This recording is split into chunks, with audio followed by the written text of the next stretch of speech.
स्वागत आहे तुमचं आपल्या युट्यूब चॅनलला. आजचा आपला टॉपिक आहे मित्रांनो की पोलीस भरतीला डॉक्युमेंट्स कुठले लागतात, म्हणजे कुठले डॉक्युमेंट्स IMP आहे. मला भरपूर मित्रांचे मेसेज आले की सर पोलीस भरतीला डॉक्युमेंट सांगा.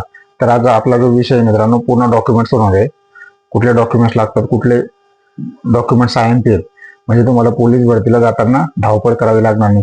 सगळ्यात महत्वाचं आहे मित्रांनो पहिले डॉक्युमेंट्स 10वीचं मार्कशीट आणि बोर्ड सर्टिफिकेट. सगळ्यात पहिले डॉक्युमेंट्स आहे 10वीचं मार्कशीट आणि बोर्ड सर्टिफिकेट. हे असणं खूप IMP आहे. आणि त्यानंतर सेकंड आहे 12वीचं बोर्ड सर्टिफिकेट आणि 12वीचं मार्कशीट. हे सेकंड IMP डॉक्युमेंट्स आहेत.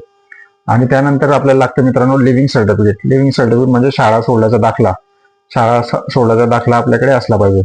जर समजा तुमचं ऍडमिशन कुठे आहे आणि तुमच्याकडे जर LC तुमची कॉलेजला जमा आहे, तर मग तुम्ही त्या ठिकाणाहून बोनाफाईड घेऊ शकतात. बोनाफाईड म्हणजे तुमची जन्म तारखेचे, तुमचा जन्म कधीचा आहे, तुमची जन्मतारीख काय आहे ते प्रमाणित करून बोनाफाईड दिलं जातं, जेणेकरून ते असं सादर करतात की यांचे डॉक्युमेंट्स आमच्याकडे जमा आहेत. त्यामुळे जर तुमची LC तुमच्याकडे नसेल, शाळा सोडल्याचा दाखला नसेल, तर तुम्ही बोनाफाईड कॉलेजमधून बोनाफाईड घेऊ शकतात.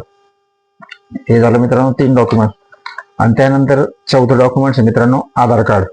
आधार कार्ड असणं आपल्याकडं खूप IMP आहे. आधार कार्ड त्यावरून आपला पुरावा होतो. बायोमेट्रिक वगैरे असेल किंवा काय, बायोमेट्रिकसाठी आधार कार्ड लागतं आपल्याला. त्यामुळे आधार कार्ड आपल्याकडे असणं, ओळखपत्र म्हणून आपल्याकडे असणं गरजेचं आहे.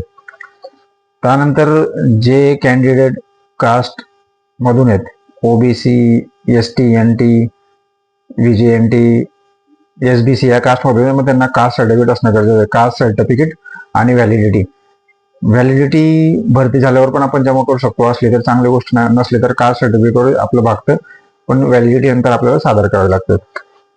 त्यानंतर मित्रांनो नॉन क्रिमिनल पण खूप IMP डॉक्युमेंट. नॉन क्रिमिनल आपल्याला असलं पाहिजे.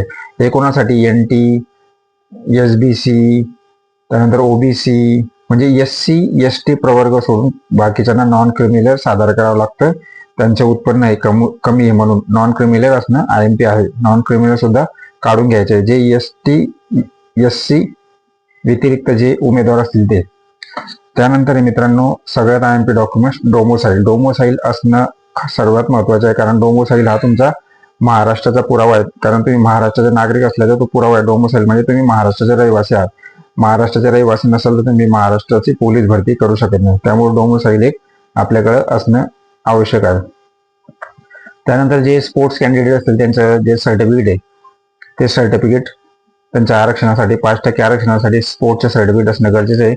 आणि ते तुम्ही प्रमाणित करून घ्यायचे. पुण्याला स्पोर्ट्सचं ऑफिस आहे, त्या ठिकाणून तुम्ही प्रमाणित करून घ्यायचे.